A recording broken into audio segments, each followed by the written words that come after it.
I never thought my wife would betray me, but one day, I uncovered a painful truth. This story aims to share experiences and support those who have faced similar situations. The content may be distressing for some viewers. Please watch with an open and empathetic mind. Hello, everyone. Welcome to Love, Lies, and Truths, where we share real stories about love, betrayal, and truth. Today, I'm sharing a personal story, a heart-wrenching journey of discovering that my wife, Emily Thompson, was unfaithful. If you've ever doubted your partner or felt the sting of betrayal, this story might resonate with you. Join me as we dive into this emotional roller coaster, where everything I believed in crumbled, but where I also found the strength to move forward. 10 years ago, I, Alex Johnson, met Emily Thompson at the University of California, Los Angeles, UCLA. I was a computer science student, always buried in coding projects. Emily studied English literature, shining with her acting talent in campus theater productions. We met at UCLA's annual Spring Festival. Emily was performing in a play, and I was captivated by her confidence and radiant smile. After the show, I gathered my courage to approach her. "You were amazing," I said, a bit shyly. She smiled and thanked me, and that's how our conversation began. We quickly found common ground. We both loved sci-fi novels, classic American movies, and evening walks on the beach. Our first dates were simple but meaningful, grabbing coffee in Westwood, watching sunsets at Santa Monica Pier, and talking about our dreams. Emily wanted to be a high school teacher, while I aimed to work in tech. We promised to build a bright future together. After 2 years of dating, I proposed to Emily during a weekend getaway to Santa Barbara, California.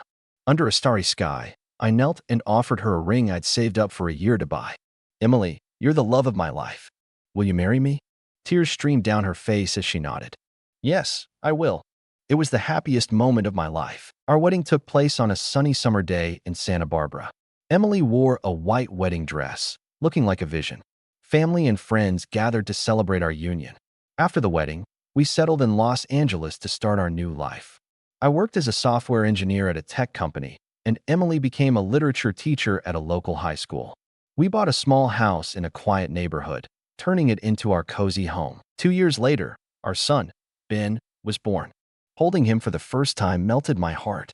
Emily was a wonderful mother, gentle and caring. 2 years after that, our daughter, Lily, completed our family. We went on weekend outings to Griffith Park, took summer vacations, and always made time for each other. I thought our marriage was perfect, but now I realize nothing lasts forever. About a year ago, things started to change. Emily became secretive with her phone. She used to leave it lying around, but now she kept it close, even when sleeping. Once, when I asked who she was texting, she said, "Just friends," but her tone felt forced. I tried not to overthink it, convincing myself she just needed space. Then I noticed her paying more attention to her appearance. She bought new clothes, went to the salon regularly, and wore makeup even for work. I teased, "Are you getting ready for a red carpet?" She laughed it off, saying, "Just trying something new." I didn't suspect anything, but doubts crept in when she started coming home late from school, claiming she had meetings or grading to do. I knew her schedule wasn't that demanding. Once, I called her school to check, and they said no meetings were scheduled that day. When I asked her, she said she'd gone for coffee with colleagues, but her story didn't add up. Her behavior on social media also changed. She changed her passwords, and whenever I entered the room, she'd quickly close her laptop or lock her phone. One day, I saw a notification from someone named David on her Instagram DMs. "I miss you." When I asked about it, Emily said David was a former colleague needing advice, but her eyes avoided mine. These signs made me uneasy, but I told myself I was being paranoid. Emily was my wife, the mother of my children. She wouldn't betray me, or would she? The unease grew. One evening, as we watched TV, her phone buzzed. She glanced at it, smiled, and quickly replied. "Who's that?" I asked. "Just a coworker," she said, but I sensed the lie in her voice. I started noticing smaller details. Once, I smelled unfamiliar perfume on her clothes, not the kind she usually wore. She'd go out with vague excuses, like meeting old friends or shopping, but when I asked for details, she'd dodge the question. These doubts kept me awake at night, wondering if our marriage was falling apart. The breaking point came one Friday evening. Emily was in the shower, and her phone, left on the bed, kept buzzing with new messages. I glanced and saw David's name. Curiosity and fear took over, and I picked up the phone.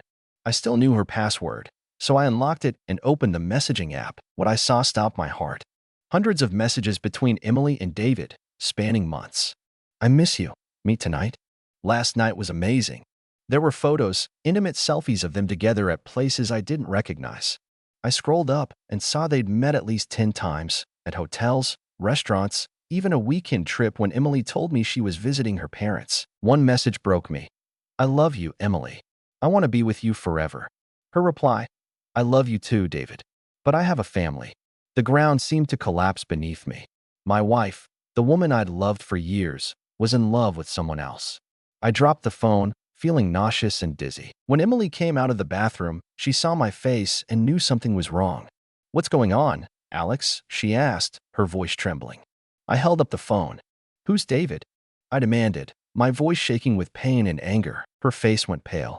She took the phone, looked at the screen, then back at me. Alex, I can explain, she said, but I cut her off. Explain what? That you've been cheating on me for months? That you love someone else?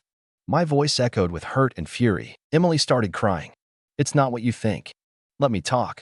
But I couldn't listen. I stormed out, drove aimlessly through Los Angeles, tears streaming down my face. Questions swirled in my mind. Why did she do this? Was it my fault? How could we move forward? When I returned home at dawn, Emily was still awake, her eyes red. We sat down, and she told me everything. She said she'd felt lonely and neglected while I was busy with work. David, a colleague at school, listened to her, making her feel valued. One thing led to another, and they started an affair. She said she regretted it and wanted to fix things, but I wasn't sure I could forgive her. The next day, the air in our home was heavy. We sat across from each other at the kitchen table, silent. Finally, I spoke. I want to know everything, I said. From the beginning. Emily sighed and began. She said David was a colleague she met at staff meetings. At first, they were just friends, talking about work and life. When David shared that he was going through a divorce, Emily felt sorry for him and offered support. One afternoon after work, they went for coffee, and it became a habit. Then, one night after too much wine, they kissed. From there, things escalated. She admitted she knew it was wrong but felt trapped. She didn't know how to stop without hurting everyone. She also said she didn't want to leave our family but had been swept up in the affair. I never meant to hurt you, she said, tears falling. I was lonely, and David was there when I needed someone. Listening to her, my heart ached. When she finished, I asked, do you love him? Emily hesitated. I thought I did, she said. But now I realize it was an escape from our problems. I love you, Alex. I want to fix this. I didn't know if I could trust her. How can I believe you? I asked. How do I know you won't do it again? Emily promised to end things with David, go to counseling, and do whatever it took to rebuild trust. She offered to quit her job if needed, but I didn't want that. I knew she loved teaching, and I didn't want to punish her further. I decided to meet David to understand more. We met at a coffee shop in downtown LA. David looked ordinary, not what I'd imagined. He apologized, saying he didn't know Emily was married at first. I wasn't sure if he was truthful, but the meeting didn't ease my pain. The issue wasn't David. It was what happened between Emily and me. We agreed to see a marriage counselor. It was the first step in our healing journey. The weeks and months that followed were the hardest of my life. I couldn't eat or sleep properly. Work suffered because I couldn't focus. I felt like my life had shattered. Every time I saw Emily, those messages haunted me and the pain resurfaced. I worried about our children, Ben and Lily, aged 8 and 6. I didn't want them to see our family break apart. Once, Ben asked, Dad, why are you and Mom fighting so much? I didn't know how to answer. We're just dealing with grown-up stuff, I said, trying to stay calm. But we love you and Lily. I chose not to tell the kids about the affair, at least not yet. They were too young to understand, and I didn't want them to carry that burden. But I knew they sensed the tension in the house. In counseling, we learned to communicate better. The therapist helped us see that we both contributed to the distance in our marriage. I'd been too focused on work, often staying late and bringing tasks home. Emily hadn't voiced her needs, letting loneliness build. We practiced listening to each other, sharing feelings without blame. We started spending more time together, going to the park with the kids, having date nights at local restaurants, trying to rebuild our connection. Once, we took the kids to San Diego for a weekend, and watching them play on the beach gave me a glimmer of hope that our family could heal. Rebuilding trust wasn't easy. I sometimes checked Emily's phone, feeling guilty but unable to stop. She understood and tried to be transparent, leaving her phone out and sharing her schedule. She confirmed she'd ended things with David completely. Slowly, with patience and effort, we saw progress. I couldn't forget what happened, but I learned to live with it. Emily changed too, becoming more open and valuing our family more. Looking back, I realized no relationship is perfect.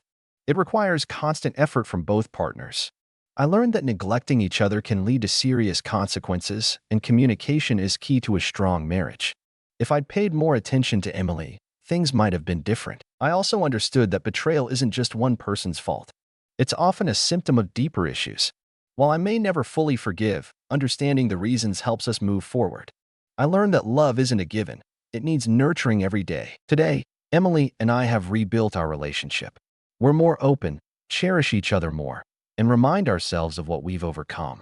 We've become advocates for other couples facing similar challenges, sharing our story to help others. If you're in a relationship, listen to your partner, notice small changes, and don't hesitate to ask questions if something feels off. A strong relationship is built on trust, communication, and ongoing care. I hope my story sheds light on what can happen in a relationship. If you're going through something similar, know you're not alone. Seek help from a counselor, talk to your partner, and remember healing is possible.